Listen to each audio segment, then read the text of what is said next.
Allah sampun memberikan satu ketetapan terhadap setiap diri manusia bahwasanya lewat sifat basariyah yang Allah tanamkan terhadap diri kita masing-masing sebagai manusia semata-mata untuk menguji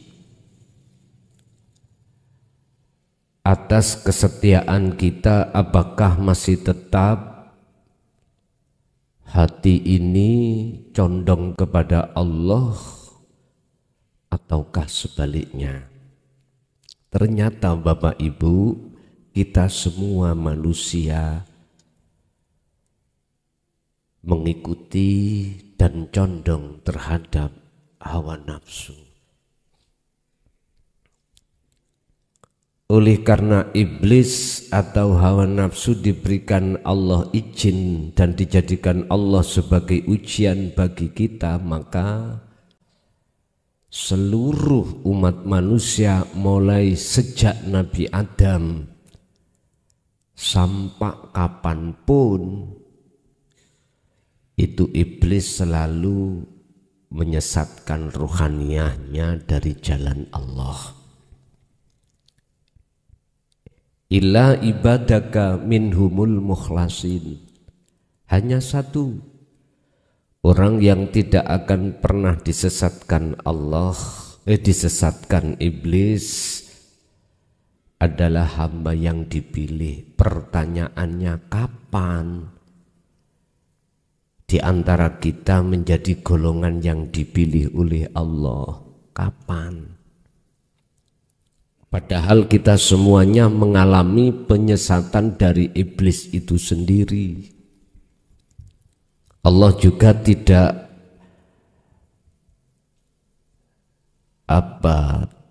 sering-sering atau selalu Allah memberikan fatwa-fatwa lewat Al-Quran terhadap kita bahwasanya janganlah kau ikuti apa yang telah iblis bisikkan di dalam hati kita. Cuman berhubung kita sendiri yang tidak menghiraukan daripada peringatan-peringatan Allah yang disampaikan ini, maka jangan heran kalau kita masih selalu dalam perjalanan mengikuti kehendak hawa nafsu.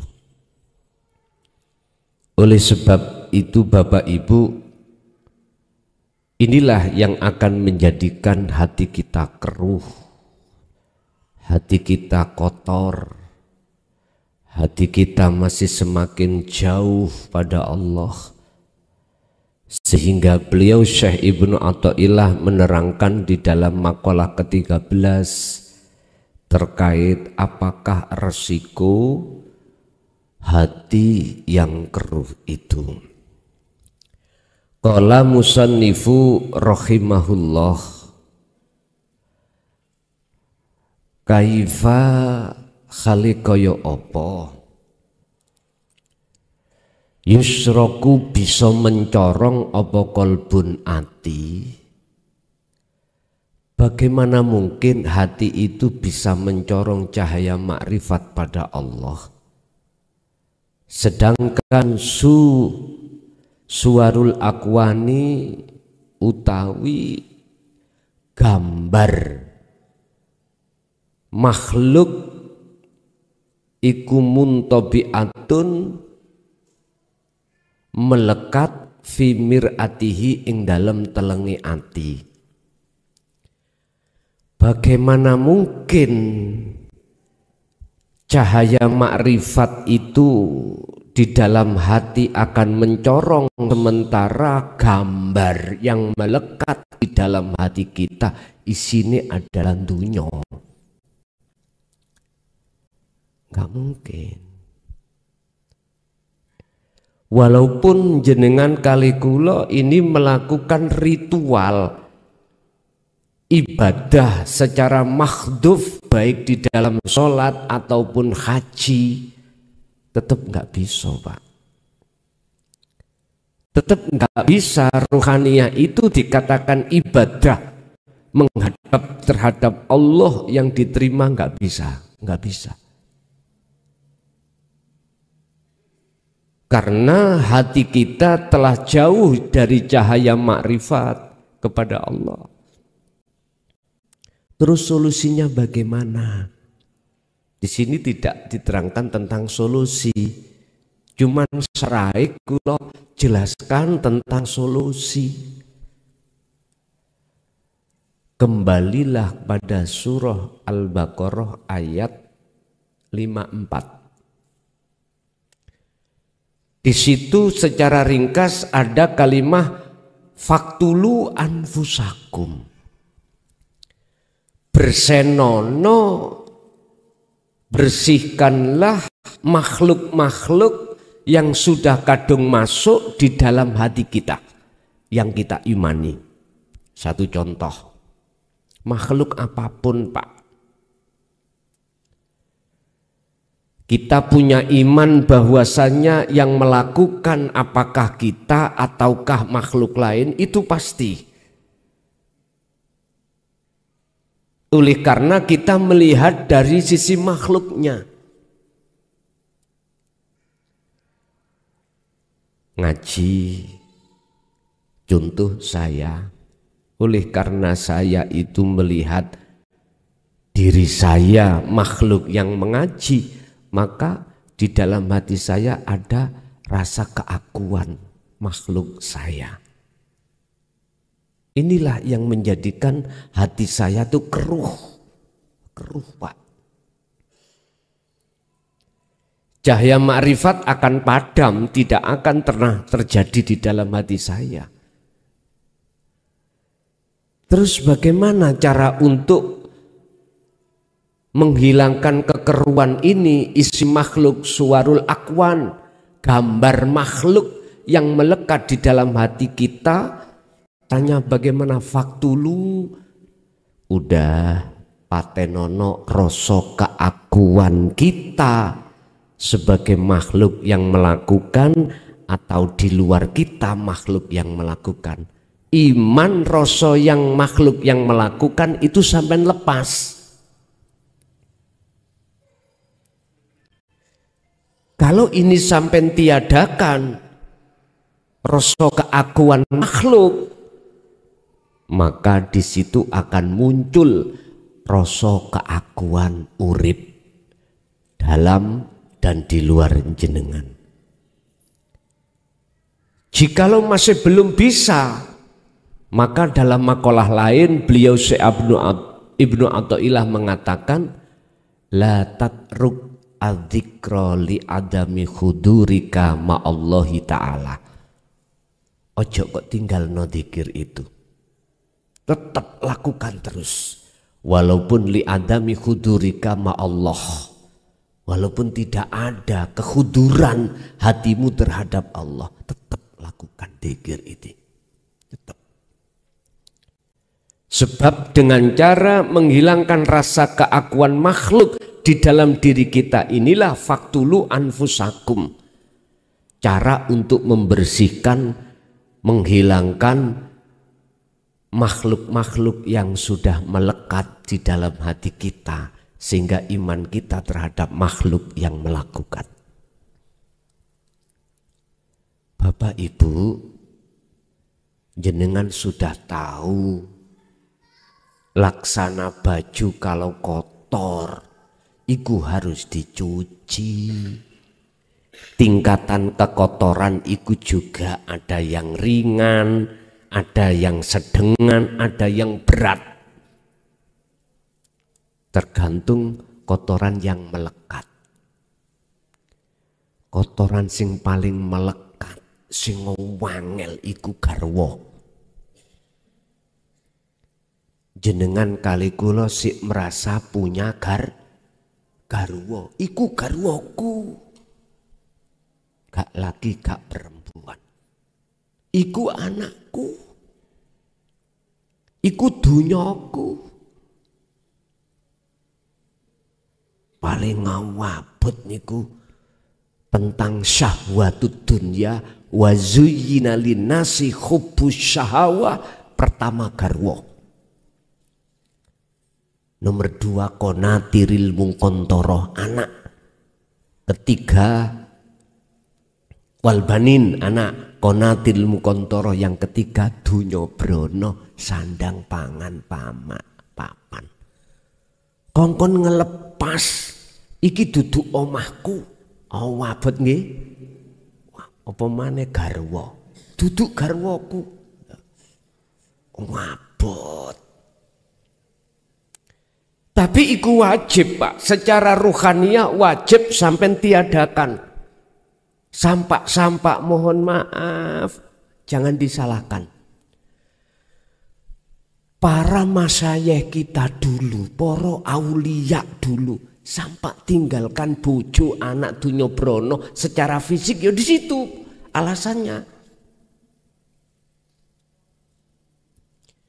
Padahal itu hanya secara rohania. Oleh karena beliau berpendapat, berhubung aku nyedeki garwa, mesti merasa itu garwaku. Wis tinggal ae. Urusan buri dipek wong terserah. Wabot Pak nggih. Wabot. Dulu zaman antara yono, antara wayah yono ngilmu, mudah Pak. Sekarang antara bugo, antara wayah bugo badokan, murah sandang, murah pangan, murah garwa. Sampe tinggal di tenggone PA, Pengadilan Agama, pedotan niku sak pirang-pirang Pak.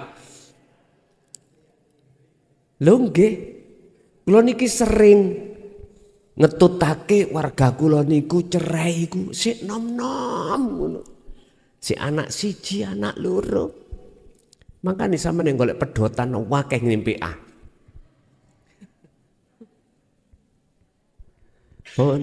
Dulu para masyayikh, guru-guru kita akhirat, mengapa dia berani untuk meninggalkan semuanya? Mungkin nggih sampean kenal di Ngoro itu yang ada di mana itu Kandangan Gus Komari. Sobone ana ngene kali. Tahu kenal nggih Gus Komari, nek wong Kediri paham Gus Komari. Bon. Itu karena beliau ruhaniahnya itu khawatir engko nek nyedek bojo aku durung kuat ruhaniahku, akhirnya ngaku-ngaku. Lah niki persoalan. Nah terus antara bugo ini dos pundi Pak? Ya wis ngeten mawon. Ora usah ditinggal secara jasmani. Ruhaniahe sak oleh-oleh. Bila sampean tinggalno tenan, gak usah metu teko maning kamar, gak usah metu. Lha ngoten mawon. Umpama gendeng ya gendeng ning jero kamar. Pun itu caranya sampean kali kula untuk mengusir makhluk yang sudah masuk. Dalam makalah lain, Allah akan menyalakan cahaya makrifat dalam hati seseorang dikarenakan hamba itu selalu berzikir. Niku lho, prosesnya cahaya makrifat itu di situ. Kan gini, di dalam ruh atau hati ada rasa atau iman. Jikalau ini dikembangkan iman ini menjadi ihsan, maka akan bertemu cahaya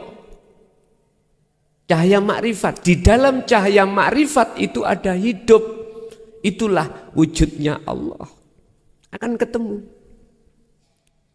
Makanya la tatruk adzikra walaupun li adami. Dzikir Anda li adami hudurika ma Allah.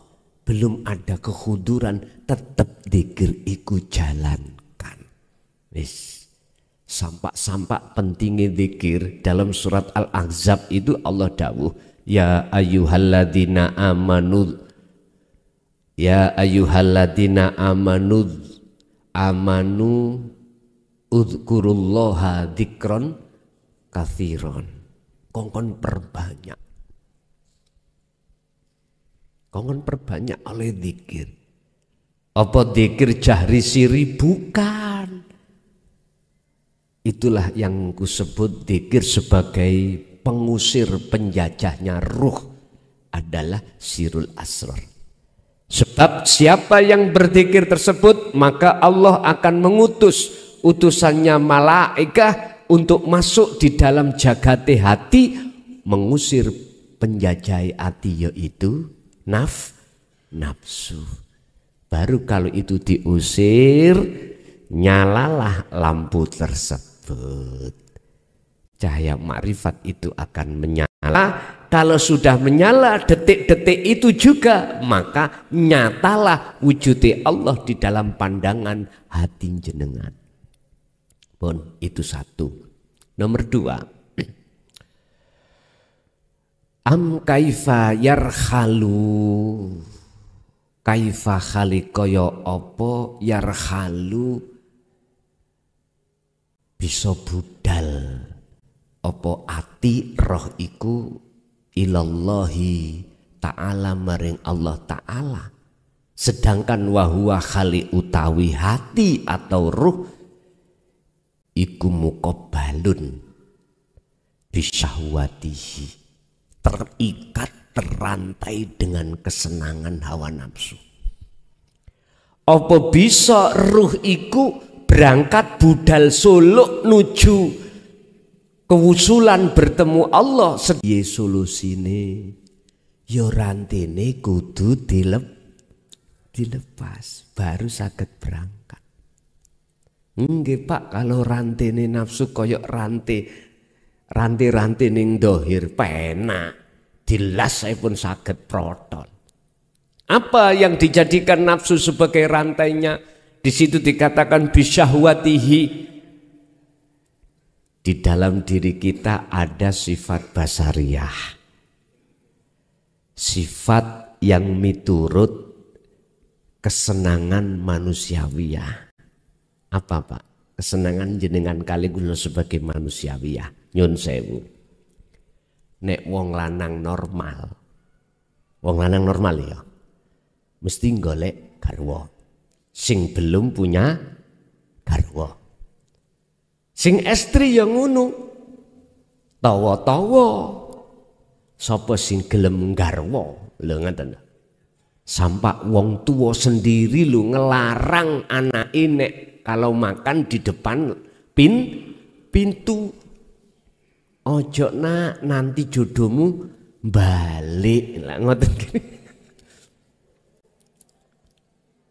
Kalau kita sudah punya istri, punya suami, apa langkah selanjutnya sifat basariyah? Ya pingin punya anak. Lah ngoten nggih. Iku sifat basariyah semuanya. Sifat basariyah. Kalau sudah punya anak, apa selanjutnya sifat basariyah menuntut terhadap diri kita sendiri? Sandang pangan papan ya kudu kecukupan. Kalau bisa lebih estu. Rumah ya kudu sing gede. Paling tidaklah punya rumah, ngaten. Nanti kalau sudah punya rumah, perabotan hik jero ya kudu penuh. Ini sifat basariyah Pak. Tuntutan sifat basariyah yang muncul dari nafsu nafsiyah dalam diri kita. Akhirnya ruhaniyah terbuai dengan alladzi yuwaswisu fi sudurin nas. Bisikan nafsu di dalam hati kita terbuai karena memakai logika, akal. Wis, kalau sudah punya rumah, kalau bisa ya punya kendaraan. Paling tidak roda 2. Sing isok diuntir gak dipancal. Sebab zamannya sekarang sudah tidak sepeda ontel, sepeda motor. Lah ngeten nggih. Sudah dikasih Allah, oke. Sifat basariyah menuntut hujan-hujan gini kalau penak ngaji budal gak kudanan ya punya roda 4. Begitu loh Pak, terus tuntutan nafsu, gak akan pernah berhenti. Ketepatan kita jadi kadus, pingin jadi kepala desa, basaria, wajar Pak, menungso. Kalau sudah menjadi kepala desa mungkin pingin jadi bupati. Kalau sudah dari bupati pingin dari gubernur. Semua mendukung ya Pak.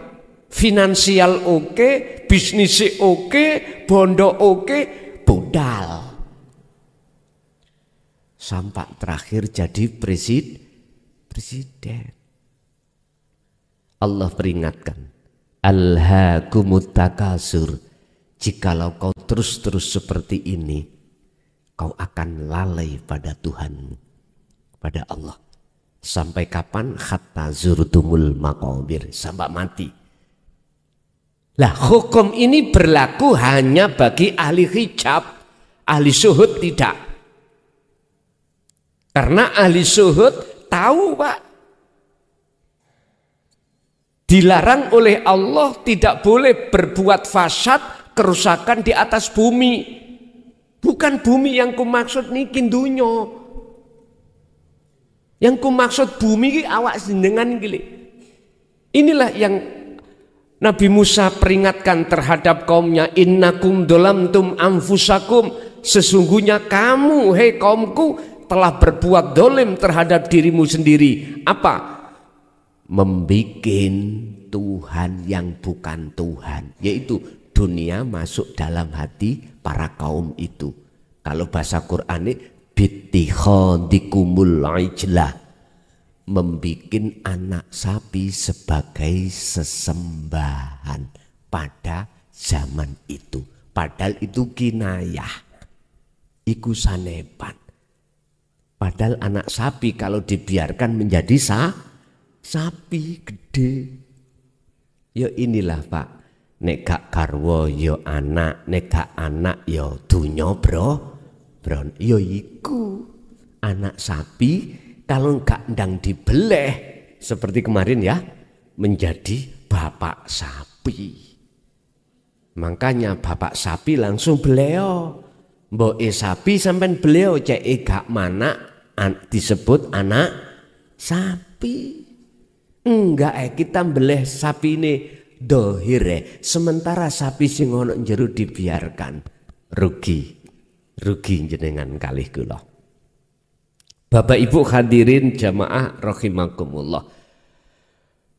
Apa solusinya rantai yang ada pada diri kita yang dijadikan nafsu merantai kita, yaitu kesenangan sifat basariyah? Caranya bagaimana untuk melepas? Sama. Sampai wajib kholwat Pak. Wajib. Niki bagi jenengan sing kepingin ketemu Allah loh ya. Sebab manusia sak jagat itu tidak ada yang mau ketemu Allah. Enggak ada umat Islam yang ingin ketemu Allah. Inginnya suka ketemu kesenangan dunia. Kecuali mereka lah yang di dalam hatinya ini yarju liqa al-rabbihi, yang di dalam hatinya ada keinginan, harapan untuk bertemu Allah. Siapa mereka? Ternyata mereka adalah dijawab oleh Allah di dalam surat Al-Ahzab, Az-Zumar, mohon maaf, ayat 17-18. Alladzina yastami'unal qaula wa yattabi'una ahsanahu. Merekalah yang tidak hanya mendengarkan ajaran Rasulullah di jalur dinut tauhid, tapi mengimani. Bukan hanya dia mengimani aja, tapi dia juga mengamalkannya. Inilah yang kusebut sebagai kholwat atau uzlah. Wiritane ya zikir, ya kuwi pun. Baru Bapak Ibu rantai ini lama kelamaan akan merotol. Rantai ini akan terusir di dalam ruhaniyah jenengan yang mengikat, akan merotol sendiri. Akhirnya jenengan iku gak gampang ati iki kesensem dengan gebyare dunya. Dikarenakan hatimu sibuk selalu melihat, memandang al-haq itu sendiri. Ini Pak caranya, solusinya, jikalau rantainya ruh yang telah diletupkan oleh nafsu dalam diri kita yang melekat pingin untuk berotol. Selanjutnya, am kaifa yatma'u, hale kaya apa yatma'u bronto apa ati ayat hula ing yento manjing hadratallahi ing ngersane Allah. Bagaimana mungkin dalam hatimu itu ada keinginan masuk di dalam maqam musyahadah ing ngersane Allah, bertemu Allah, wahwa sedangkan hali utawi hati ikum lam yatatohar ora gelem berseni minjana bati ghaflatihi saking reget-regete kelalaian hati jenengan kali kula dateng Allah. Ilinge namung sing ngaji aku. Nah, kesadaran yang ada dalam hatiku, oh sing nyolong pelemku si A. Atiku eling sing nyolong si A. Atiku beriman yang melakukan si A, si B, si C, dan seterusnya. Termasuk diri kita merasa itu.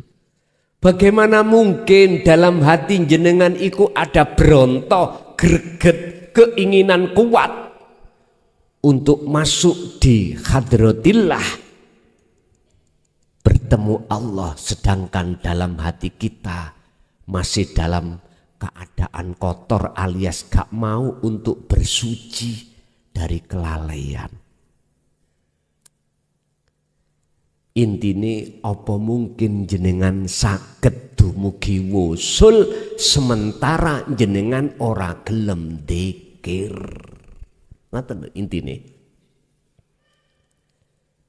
Dzikir yang kumaksud di sini adalah pelepasan rasa keakuan hamba yang segala-galanya. Yang bisa ini, bisa itu, punya ini, punya itu. Inilah yang kumaksud dzikir, melepaskan keakuan ini.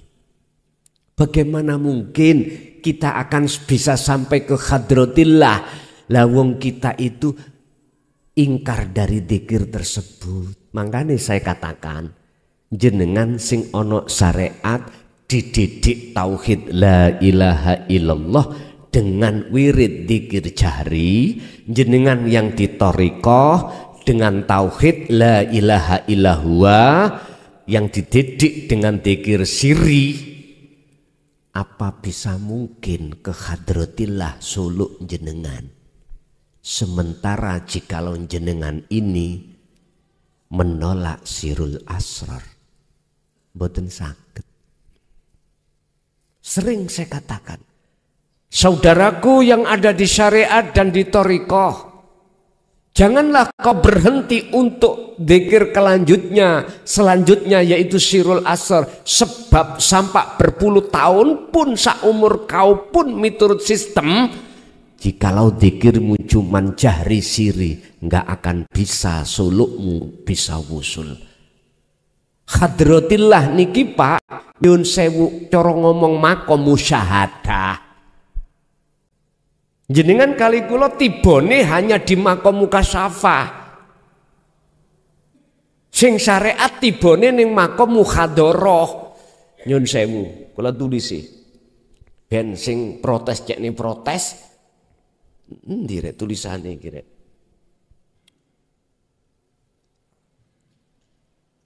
Lah iki. Nek jenengan geding ambek aku, geding gak apa-apa. Nek jenengan tolak sampean tolak, ora apa-apa. Kula mboten enten paksaan untuk percaya dengan keterangan ini kok.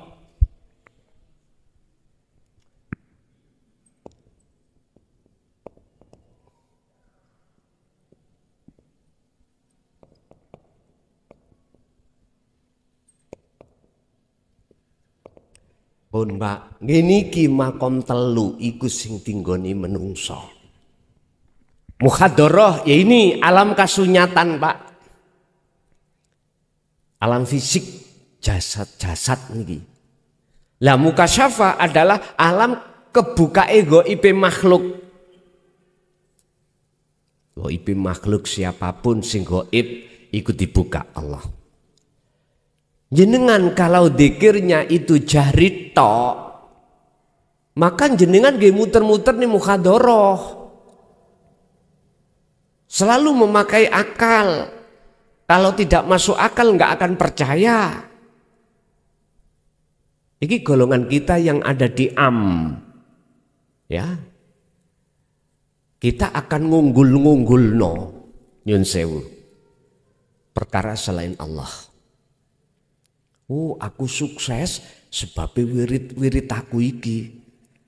Aku diwenehi Gusti wirid bar subuh ngene kudu ngene supaya bisnisku lancar, jabataku terus naik. Wis mesti ngunggul-ngunggul niku, Pak. Kalau ini sampai biarkan Bapak Ibu, fi qulubihim maradum fazadahumullahu marada. Allah pasti akan memberikan penyakit di dalam hati kita semakin berat penyakit ini. Nggih. Padahal kita sadari atau tidak apa yang kita bangga-banggakan selain Allah ini. Jenengan ditinggalkan badan. Ditinggalkan. Kita akan berpisah. Setinggi apapun jabatan jenengan pasti akan pisah. Sekaya pun dunia panjenengan pasti akan berpisah. Sebanyak apapun istrimu pasti akan berpisah. Ngono ae waktu sik enom gagah-gagahe wes sapa sira sapa ingsun ora ngerti. Bayu fi qulubihim maradum fazadahumullahu marada. Terus tutuk no karepmu jari Gusti Allah. Tapi ilingo kuwi di dalamnya itu penuh dengan siksaku yang tidak kau ketahui. Sehingga suksesmu itu kujadikan sebagai istidratku, pengluluku terhadap dirimu. Tapi kau tidak sadar. Langkah kedua, kita mengenal tauhid la ilaha illahua.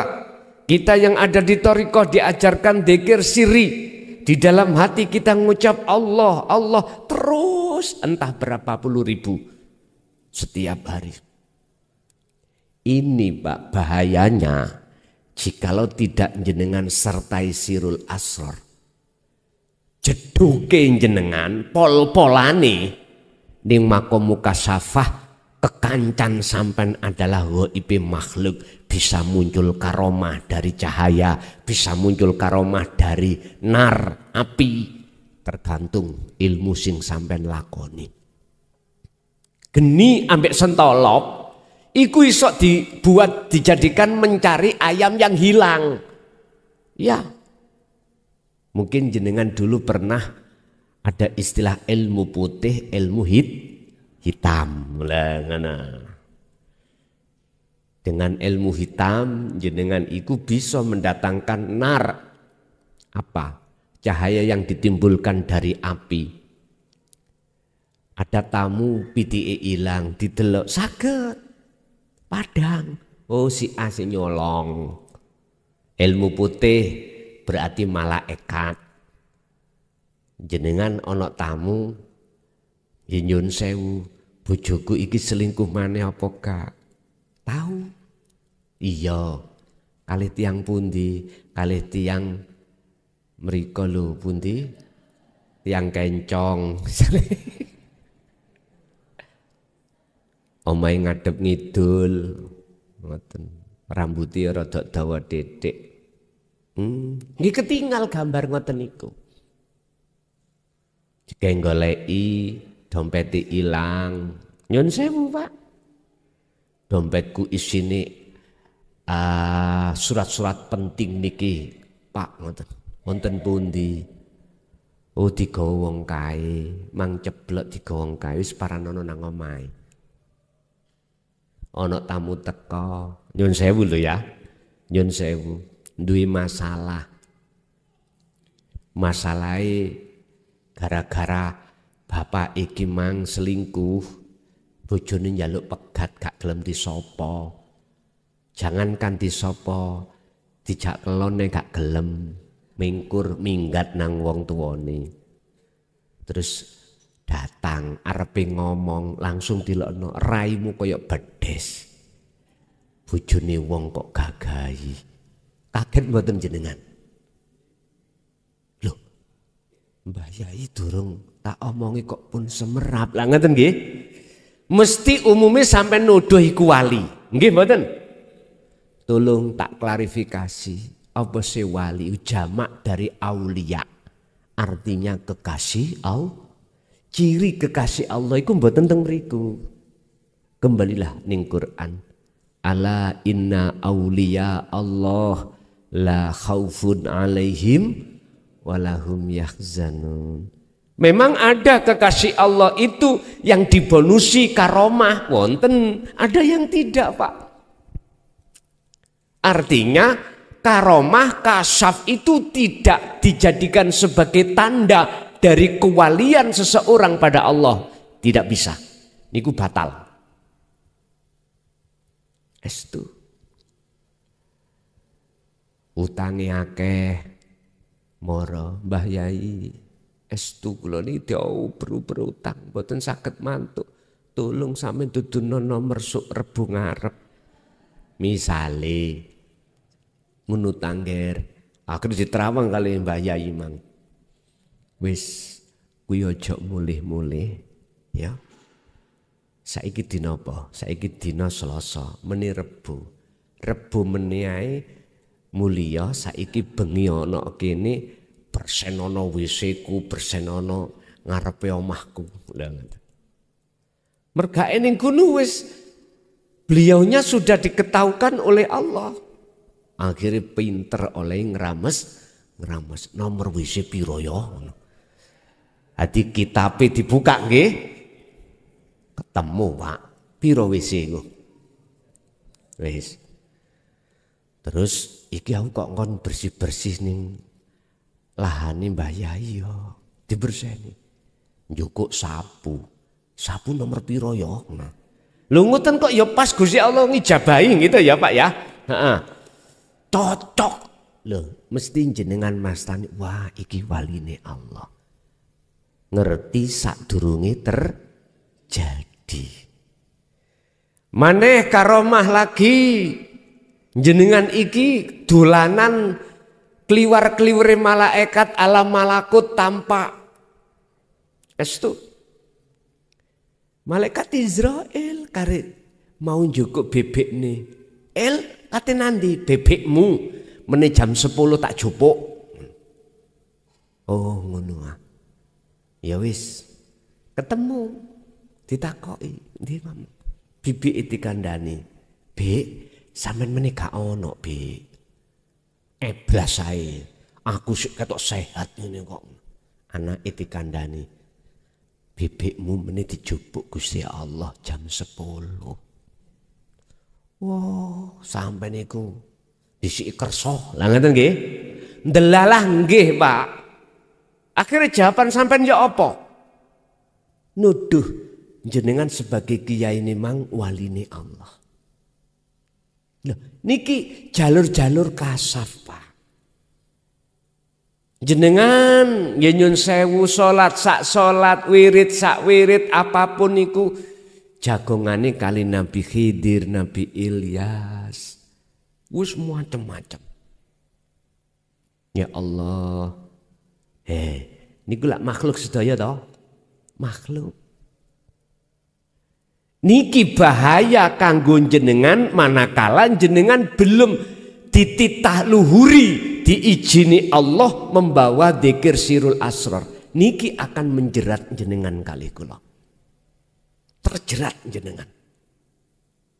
Makanya saya sering katakan, saudaraku yang ada di syariat ataupun di thariqah pada umumnya, lekaslah, sertakan dzikirmu itu dengan sirul asr. Jari harus bersirul asr, siri harus bersirul asror. Percaya gak percaya saenake udelmu, aku gak ngongkon percaya. Buktikan kalau tidak percaya, silahkan. Berpuluh tahun jenengan iki mau berzikir 1 dan 2, 3 belum, aku yakin tidak akan pernah bisa wusul. Ingat, Syekh Ibnu Athaillah gak ngawur Pak, ngarang makalah iki mboten ngawur, mesti beliau itu berdasarkan ijtihad, cuman tidak diketahui oleh ulama-ulama syariah atau thariqah, enggak diketahui. Ijtihad beliau itu lewat khalwat, akhirnya Allah membimbing langsung terhadap beliaunya, muncullah makalah. Enggak bisa kita sampai ke hadratillah, masuk di dalam maqam musyahadah, selama kita itu tidak membawa kunci di maqam musyahadah. Kuncinya adalah sirul asr, muncul dari la ilaha illa anta. Baru nanti bisa ke musyahadah. Kalau musyahadah muncullah la ilaha illa ana. Wis. Yo ingsun Allah itu nantinya. Percaya gak percaya monggo kersa. Saya cuman menerangkan dari syarah makalah Syekh Ibnu Athaillah ke-13 ini terkait hati yang keruh. Gak bisa Pak. Mengapa saya berani mengatakan gak bisa? Mohon maaf, saya juga puluhan tahun Pak berzikir jari ora iso opo-opo. Akhirnya jatuh dadi apa dadi karomah, rambut cek pantas didawakni sak bokong. Bayu ben dadi dukun ku cokcer. Tamu teko tak uyuwi. Ngono ku ya gak bales ya kan. Katanya wedi kualat. Padahal ya padha makhluke luar biasa. Nyun sewu. Umat manusia, khususnya umat Islam masih kedoktrin tentang masalah ini Pak. Kedogma masalah hal ini. Akhirnya kita menolak tentang la ilaha illa anta. Mulai 74 loh Pak saya Pak. Mulai 74. Jujur mawon saya masuk di dalam thariqah Naqsabandiyah. Pertama kali.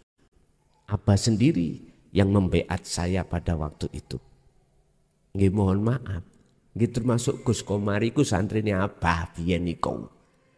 Milih Majid Hubun, kula mboten milih Wasilun. Monggo kersa. Ngoten. Pun. Selanjutnya kaifa yarju ayyafhamaha hama dako ikol asror, kaifa khalikoyo apa yarju ning ati sampen duwe kekarepan ayyaf hama ing yento faham dako ikol asrori ing lembut-lembute arti rahasia ilmune Allah, maksud ilmu hakikat makrifat. Wahuwa khali utawi kita, sedangkan utawi ati kuwi mang lam yatub ora gelem tobat. Ora gelem tobat min hafawatihi saking kelalaiane ati. Bagaimana mungkin jenengan akan paham permakolah ya? Ilmu-ilmu rahasiane siri Allah. Wong sedangkan kita itu dalam hati gelem tobat masalah lali nang Allah. Mboten mungkin. Bagaimana mungkin jenengan akan dipahamkan oleh Allah tentang ilmu sir-sir lembute rahasiane Allah. Lah wong sementara jenengan kali kula gelem mboten purun tobat sangka dene lali sangka Gusti Allah. Bagaimana mungkin kita akan bisa paham tentang ilmu hakikat makrifat Allah sementara kita itu tidak mau untuk menghilangkan keluar dari rasa lalai terhadap Allah. Enggak mungkin, Pak. Mestinya kita itu harus prosesnya hilangkan dulu rasa kelalaian hati kita dari Allah. Kita lalai dari Allah itu karena ada muncul rasa keakuan diri makhluk yang memenuhi dalam hati kita, Pak. Ini kudu dibersihkan dulu. Kalau ini sudah bersih, maka daqaiqul asrar, lembut-lembute rahasiane ilmu Allah yang bagaimanapun Anda akan paham. Makanya membaca makalah hikam ini jenengan nek dereng ni musyahadah mohal tahu makosidul a'dhamnya. Paling bahasa kinayah itu pun belum menjangkau kita. Makanya orang yang belajar makalah di dalam kitab hikam, mohon maaf niki nek mboten ten gurune sing sudah sampai musyahadah tuas ngentut. Tahu tuas ngentut? Ambune wis. Tapi nek jenengan iku mau sampun cetha ning musyahadah, maca sak maca iku mau, jenengan ibarate wong ngentut gak ambu badhet tapi ambu wangi. Itulah nanti jenengan akan dibukakan maksud Al-Qur'anul Qadim itu di situ, Pak. Tanpa dinulis, tapi bisa Anda baca.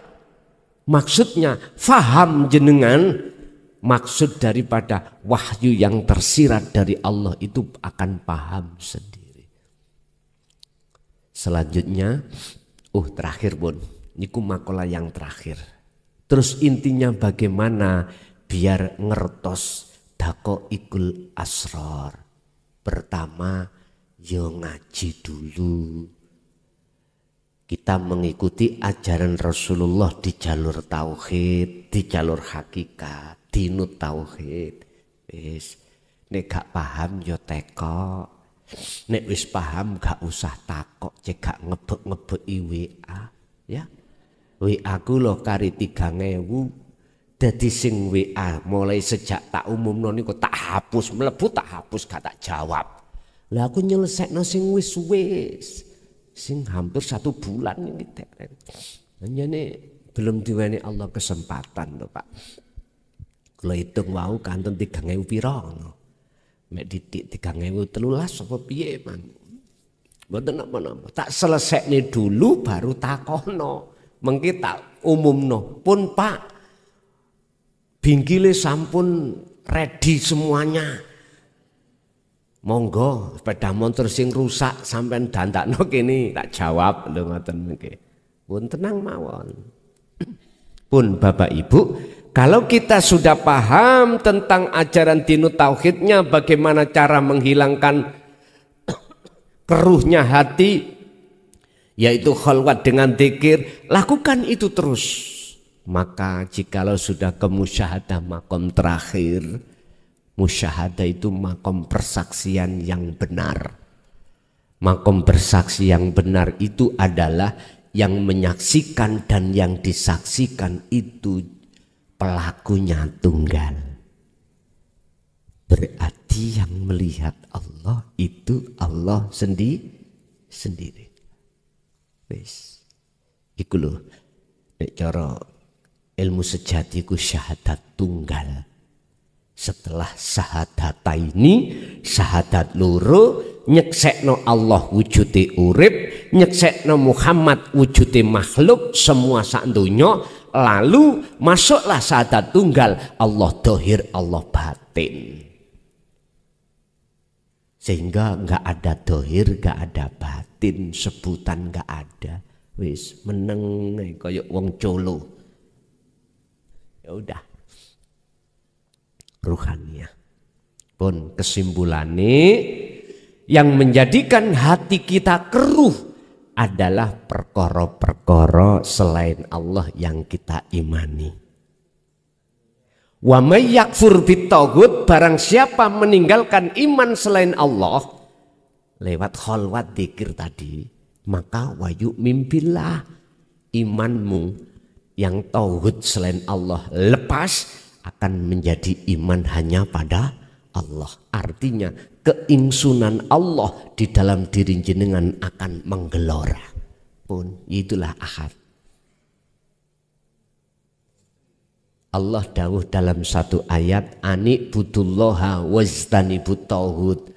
Arahkanlah ruhaniyahmu terhadap Allah, wajtanibu, dan jauhilah atau huta ing piro-piro selain Allah. Pun inilah pelajaran ruhaniyah jenengan kali kula di dalam tauhid ini, khusus terkait masalah makalah 13, masalah akibat keruhnya hati.